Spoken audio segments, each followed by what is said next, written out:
오늘 말씀은 구약성경 느헤미야 13장 15절에서 22절까지의 말씀입니다.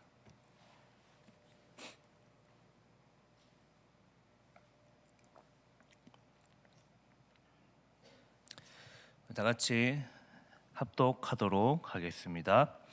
그때에 내가 본즉 유다에서 어떤 사람이 안식일에 술틀을 밟고 곡식단을 나귀에 실어 운반하며 포도주와 포도와 무화과와 여러 가지 짐을 지고 안식일에 예루살렘에 들어와서 음식물을 팔기로 그날에 내가 경계하였고, 또 두로 사람이 예루살렘에 살며 물고기와 각양 물건을 가져다가 안식일에 예루살렘에서도 유다 자손에게 팔기로 내가 유다의 모든 기인들을 꾸짖어 그들에게 이르기를, 너희가 어찌 이 악을 행하여 안식일을 범하느냐? 너희 조상들이 이같이 행하지 아니하였느냐? 그래서 우리 하나님이 이 모든 재앙을 우리와 이 성읍에 내리신 것이 아니냐? 그럼에도 불구하고 너희가 안식일을 범하여 진노가 이스라엘에게 더욱 심하게 임하도록 하는도다 하고, 안식일 전 예루살렘 성문이 어두워갈 때에 내가 성문을 닫고 안식일이 지나기 전에는 열지 말라 하고, 나를 따르는 종자 며칠 성문마다 세워 안식일에는 아무 짐도 들어오지 못하게 하였으므로 장사꾼들과 각양 물건 파는 자들이 한두 번 예루살렘 성 밖에서 자므로 내가 그들에게 경계하여 이르기를, 너희가 어찌하여 성 밑에서 자느냐? 다시 이같이 하면 내가 잡으리라 하였더니 그부터는 안식일에 그들이 다시 오지 아니하였느니라. 내가 또 레위 사람들에게 몸을 정결하게 하고 와서 성문을 지켜서 안식일을 거룩하게 하라 하였느니라. 내 하나님이여, 나를 위하여 이 일도 기억하시옵고 주의 크신 은혜대로 나를 아끼시옵소서. 아멘. 개혁은 제도나 구조를 뜯어서 그리고 그것을 고쳐서 완전히 새롭게 하는 것을 개혁이라고 이야기합니다. 만일 우리 집을 공사한다고 한다면 개혁은 방 하나만 고치는 것이 아니라 모든 방을 완전히 바꾸어서 고치는 것이 개혁입니다. 오늘 우리가 읽은 성경에서 오늘 개혁을 일으키는 한 사람이 등장합니다. 바로 느헤미야의 개혁입니다. 이처럼 느헤미야의 개혁은 단 한 가지를 바꾸는 것이 아니라 그들의 삶에 있어서 신앙과 삶, 그리고 그들의 모든 것들을 바꾸어 내기를 원하는 것, 그것이 오늘 느헤미야가 실천하고 있는 개혁이었습니다. 하나님의 백성들의 모든 삶을 변화시키는 것, 그리고 그 느헤미야는 그 개혁을 단행함에 따라서 성벽의 재건과 그리고 그들의 모든 삶을 개혁하고 바꾸고 고치고 새롭게 하는 것을 확인할 수 있습니다. 오늘 본문에서는 특별히 이 느헤미야는 안식일의 개혁을 단행하는 것을 확인할 수 있습니다. 여러분, 안식일은 이스라엘 백성들에게 단순한 날이 아니었습니다. 그냥 일주일 중에 단 하루 그냥 지나가는 그저 그런 날이 아니었습니다. 안식일은 이스라엘 백성들에게 하나님의 백성으로, 거룩한 백성으로 부름받았던 이 모든 유다 백성들이 지키고 따라 살아가야 될 가장 중요한 날의 안식일이었습니다. 왜냐하면 하나님께서 이 이스라엘 백성들을 세상 백성과 구분하게 하시는 날이 바로 안식일이었기 때문입니다. 여러분, 안식일은 사람이 제정하지 않았습니다. 안식일은 하나님께서 몸소 우리에게 모든 사역의 완성임을 보여주셨던 안식일은 먼저 하나님께서 우리에게 제정하여 주신 날입니다. 그래서 우리가 제정하지 않았기 때문에 그 안식일은 하나님께서 우리를 부르셨고 하나님께서 제정하셨던 그 날이기 때문에 이 안식일은 하나님을 믿는 백성들에게 단순한 날의 개념이 아니었습니다. 그래서 그들은 오히려 이 날을 통하여서 하나님 앞에 나아가 세상 백성과 구분되는 진정한 안식을 누림으로써 그들은 더욱더 하나님의 자녀답게 살아갈 수 있었던 날이 바로 안식일입니다. 하나님의 백성들은 반드시 그날에 안식하며 하나님께서 허락하신 안식을 통하여 진정한 쉼, 세상이 줄 수 없는 이 진정한 쉼을 바로 하나님께서 주신 이 안식일 날 누리며 살아가는 것이 그들에게 주어진 삶의 모습이었습니다. 하나님께서는 그날을 통하여 은혜와 회복을 허락하셨습니다. 그리고 그들의 모든 삶을 하나님께 드리고, 그리고 나머지 우리에게 주어진 모든 삶 또한 하나님께 드린다는 고백이 그들의 삶 가운데 넘쳐나야 하는 것이 바로 안식일의 개념이었습니다. 그런데 오늘 본문을 보면 한 가지 문제가 발생한 것을 확인할 수 있습니다. 바로 이 느헤미야의 수없는 개혁이 있었음에도 불구하고 오늘 다시 한번 느헤미야는 이 안식일에 대한 개혁을 일으키고 있다는 사실입니다. 바로 오늘 우리가 읽은 본문 15절에서 한 사람이 등장합니다. 이 사람은 이 안식일에 찾아와 음식물을 팔기 위하여 예루살렘에 들어온 사람임을 우리는 15절 본문을 통해서 확인할 수 있습니다. 여러분, 음식물을 사고 파는 것은 가능한 일입니다. 그런데 하나님께서 명하신 이 안식일에 음식물을 사고 파는 것은 하나님께서 정해놓으신 이 안식일의 개념을 확실하게 지키지 못하고 있는 모습이었습니다. 여러분, 앞서서 이야기하였듯이 안식일은 이스라엘 백성들에게 단순한 날이 아니었습니다. 그들에게 안식일은 세상과 구별되는 날이었습니다. 하나님께서 제7일에 안식하셨고 그의 백성들에게도 동일하게 명하셨던 하나님의 구별된 날이었습니다. 이 사실은 이스라엘 백성들, 이 유다 민족들에게도 생소한 날이 아니었습니다. 비록 그들이 포로로 잡혀갔다가 다시 돌아왔었던 그 이스라엘 백성들에게도 그렇게 생소하지 않은 것이 안식일이었습니다. 왜냐하면 그날은 그들을 하나님의 자녀로 부르셨던 그날부터, 그리고 그 수많은 모든 조상들이 이미 안식일의 개념을 수없이 자신의 민족과 백성과 후손들에게 끊임없이 가르쳐 왔었던 날이 안식일이었기 때문입니다.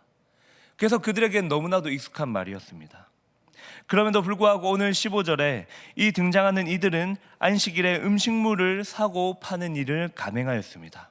여러분, 이는 단순한 것이 아니라 안식일에 세상과 구별되고 있지 못하는 사실을 우리는 15절의 본문을 통해서 확인할 수 있습니다. 여러분, 지금 느헤미야와 함께 있는 유다 민족들은 지금까지 어떤 삶을 겪어왔습니까? 여러분, 느헤미야의 전체적인 내용이 무엇입니까? 아시다시피 그들은 포로에서 돌아와 성전과 성벽을 재건하였습니다.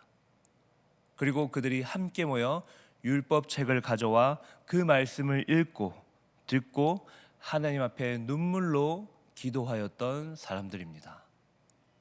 여러분, 단순한 이 회개의 눈물과 그리고 말씀에 있는 우리가 그 눈물을 보고 우리가 느끼고 그 눈물을 흘리는 것은 우리가 단순히 그냥 감정적으로 슬퍼서 눈물을 흘리는 것이 아니라 우리가 하나님의 말씀대로 살겠습니다. 우리의 모든 삶을 하나님께 드리겠습니다. 이러한 고백들이 회개의 눈물에 담겨 있습니다. 그래서 오히려 그들은 그 모든 시간을 통하여서 나의 삶을 하나님께 되돌리겠다라는 고백을 이미 했었던 사람들입니다. 그런데 오늘 그들의 삶은 그 개혁된 삶을 고백했던 사람들의 모습과는 다르게 안식일에 이미 사고 파는 것, 그 음식물을 사고 파는 것들을 행하는 것을 확인할 수 있습니다. 여러분, 한 가지 놀라운 사실이 있습니다. 이미 느헤미야 10장 31절에서 하나님의 백성은 이미 눈물로 회개하며 고백했었던 내용이 있습니다. 바로 안식일에는 어떤 식물이라도 사고 팔지 않겠다는 고백을 이미 그들은 하였습니다. 여러분, 이미 이 사실은 그들이 하지 않겠다고 고백했었던 것입니다. 이미 하나님의 말씀을 통해서 나는 이제 이 안식일에 이런 일을 행하지 않겠다. 내가 포로로 잡혀 있었을 때는 이런 일들을 쉽게 안식일을 지키며 살아가는 것이 쉽지 않았지만 이제는 내가 이 안식일을 완전히 지키며 살아가겠다고 고백했음에도 불구하고 오늘 이 이스라엘 백성들은 사고 파는 일을 아무렇지 않게 행하고 있는 것을 확인할 수 있습니다. 여러분, 어떻게 해야 하겠습니까? 여러분, 느헤미야는 큰 결정을 내렸습니다. 바로 유다의 모든 귀족, 귀인들을 불러서 꾸짖었습니다. 왜냐하면 이들은 이미 느헤미야 10장에서 하나님께 다시 언약을 세워 하나님의 약속을 지키리라 고백하였던 사람들이었기 때문입니다. 여러분, 느헤미야는 귀족들, 귀인들을 징계하였고 안식일에는 장사꾼이 들어오지 못하게 성문의 문을 닫고 확실한 개혁을 일으켰습니다. 물론 이 장사꾼들이 쉽게 물러나지 않았습니다. 성 밖에서 잠을 자기도 하고 성 밖으로 나오는 자들에게 물건을 팔기 위하여 움직이기도 하였습니다. 그러나 느헤미야는 이런 장사꾼들의 행위조차도 가만히 내버려 두지 않았습니다. 그래서 느헤미야는 완전한 개혁, 그들을 쫓아내고 이 안식일의 완전한 개혁을 일으키기 위한 삶의 모습을 보여주었습니다. 여러분, 느헤미야는 모든 것을 하나님께로 돌이키도록 개혁을 단행합니다. 여러분, 그저 몇 가지 사실만이 아니라 우리의 모든 삶을 뒤집어 엎어서 완전한 개혁이 일으키기를 소망하고 있습니다. 여러분, 그러나 이 율법에는 한계가 있습니다. 왜냐하면 그들은 이 사건이 지난 뒤에도 끊임없이 하나님의 말씀을 제대로 지키며 살아가지 못하기 때문입니다. 이스라엘 백성들을 개혁하려고 하지만 이들의 삶 속에서는 여전히 하나님의 말씀을 따라 살아가는 것보다 세상의 방식, 그리고 자신 눈앞에 바로 펼쳐져 있었던 그 방식을 따라 살아가는 것이 그들에게 더 익숙하고 좋은 것처럼 여겨졌기 때문입니다.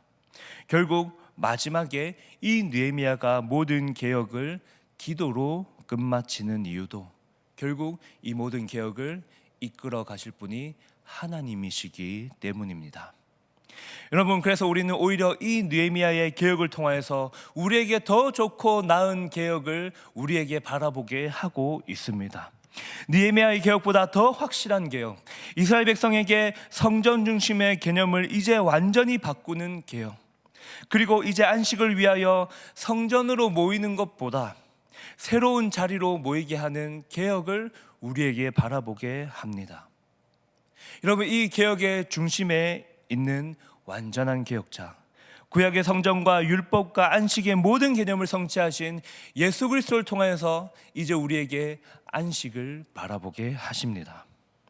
구약의 이스라엘 백성들은 성전과 수많은 제사와 안식의 개념으로만 지켰다면 예수님께서는 그 성전을 허무시고 진정한 성전으로 우리 가운데에 함께 하셨습니다.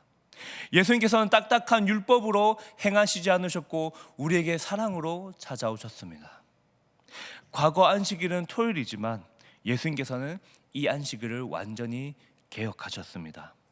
과거와 현재의 유대인들이 토요일을 안식일로 지켰다면 이제는 주일, 우리가 토요일이 아니라 어제 그 주님의 날에 함께 모여서 진정한 안식일로 삼게 되었습니다. 우리를 주일에 모이게 하시고 예배하게 하셔서 우리에게 진정한 개혁을 일으키시는 그 예수님, 우리를 불러 모으셔서 진정한 개혁이 무엇인지를 보여주셨습니다. 그러므로 우리는 그 그리스도 앞에 나아가게 될 수밖에 없습니다. 왜냐하면 우리의 삶에 진정한 개혁을 일으키시게 하시는 분은, 그리고 진정한 안식의 주인이신 분은 우리 예수님이시기 때문입니다. 여러분, 우리도 마찬가지입니다. 우리를 진정한 개혁으로 이끄시는 분은 바로 예수님입니다. 그분의 사랑이 우리를 안전하게 인도하시며 그분께서 통치하시는 나라가 우리의 모든 삶을 뒤엎을 것입니다. 그리고 세상이 아닌 하나님의 말씀을 따라 살아가는 이들로 세우실 것입니다. 그러므로 예수님께서 베푸신 진정한 사랑과 말씀의 개혁을 기억하며 살아가는 우리가 되기를 소망합니다. 왜냐하면 이 진정한 개혁은 예수님으로부터 나오기 때문입니다. 우리 다 함께 기도하면 좋겠습니다. 우리 다 함께 오늘 말씀을 기억하시며 그리고 각자의 기도 제목을 두고 다 함께 기도하면 좋겠습니다. 기도하실 때에 하나님, 우리가 안식일의 진정한 주인 되신 예수님을 섬기게 하여 주시옵소서.